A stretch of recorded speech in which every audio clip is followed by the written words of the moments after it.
Snokies. So today we're down here in Clark County, and we actually came down first light this morning just to check out a property that just hit the market. We're hoping to kind of go through this thing and take a look at, from a high level, if you're going to buy a farm, all the things that you'd want to look at. So this is a smaller piece, right around 40 acres, and not too far off pavement. So in my mind, ideal buyer for something like this is somebody who's looking to build a little bit of recreational interest as well. It's out of town, so you pretty much do what you want. It's got a nice ditch through it, so you could potentially build a pond. So we're going to kind of start high level and take a look at what are some of the first things that you need to be concerned about or looking for if you're going to potentially buy a property like this. You know, for me, when I'm trying to get into a tree stand, I like to look for these areas that are out of view, so ditch lines are perfect. And this one's pretty wide open. There's been cattle using it for the past several years, so they've kind of got everything cleaned out of here. But as we're driving down the road, one of the things I liked immediately is it's pretty thick in the fence line. So it has good fences that you can, from what we can tell so far, and the fence line itself has grown up really thick, which I personally like because it keeps kind of prying eyes away from being able to see into the property. And then not only is the cover thick, but the property kind of rolls. So, you know, once you're less than 100 yards into the property, you really can't see anything more than 100 yards or so beyond that. So fence line looks like it's in good condition. Visibility from the road is pretty poor, which I really like. Utilities, so there was buried water lines on the south side of this road, and electric. So if somebody did want to put a little hunting cabin or even a house out here, there's certainly a possibility to do that. So far everything looks pretty good from what I can tell.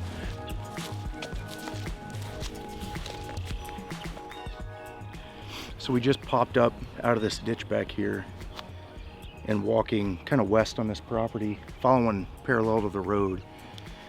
And there's this little open area here.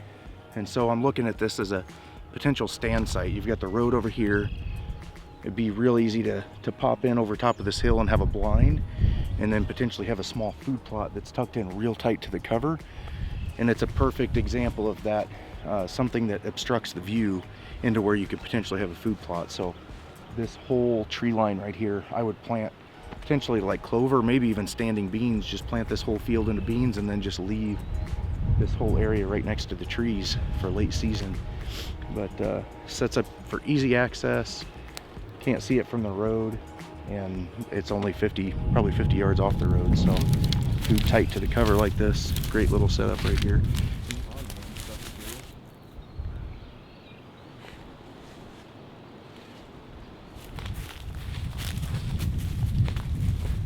So a couple things we're noticing now that we're here kind of more toward the middle of the farm.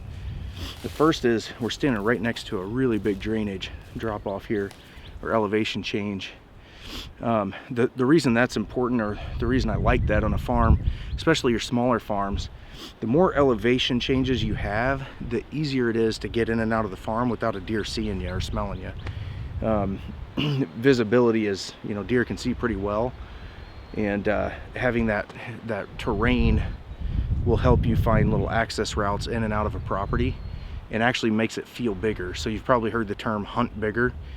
If you think about property and how it's sold typically here in the US, it's on acres, right? So it's a 2D projection.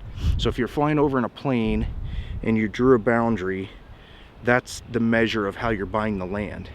But if you look at it and did a cross section, so like right here where we're standing, there's a giant ravine that comes down and then back up.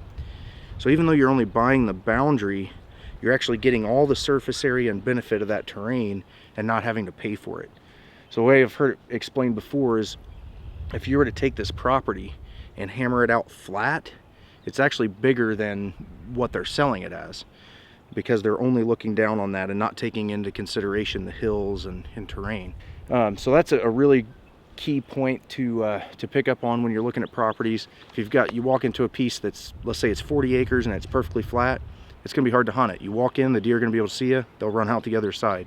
You walk into 40 acres that's got a nice roll to it, you can get in and out all day long, and even if there are deer bedded on the property, you stand a better chance of hunting them, not blowing them out, and it's going to hunt fresh longer.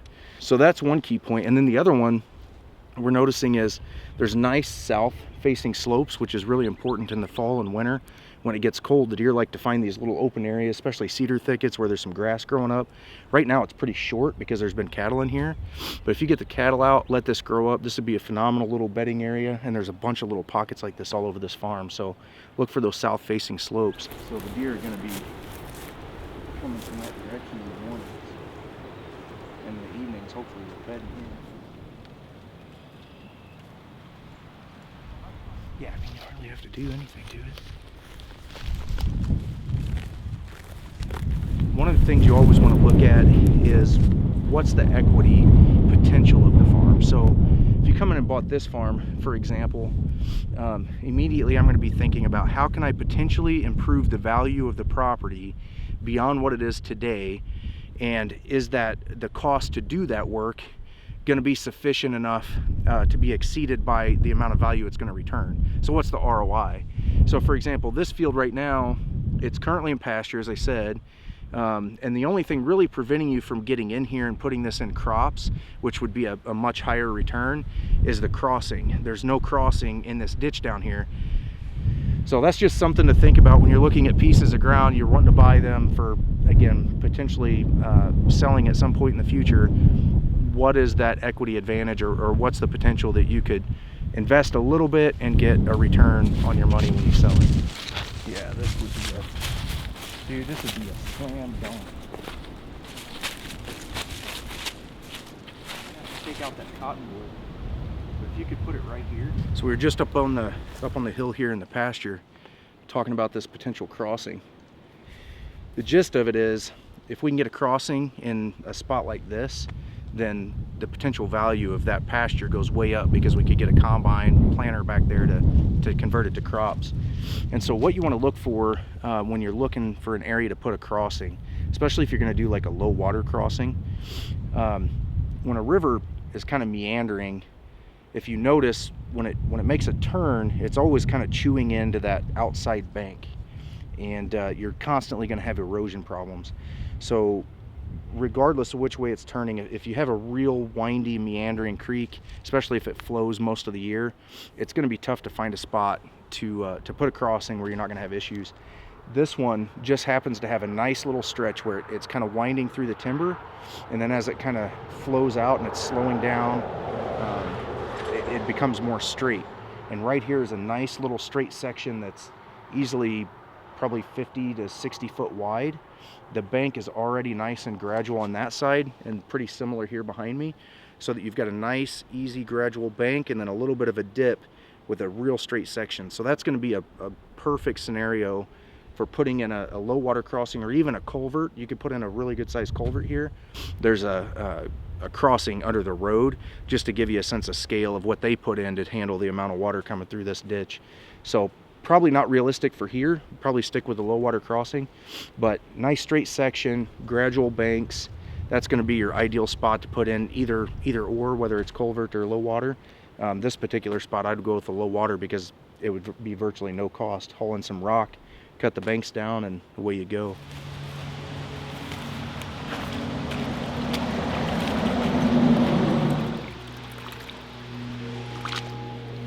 Is it plastic, or? It's definitely soft.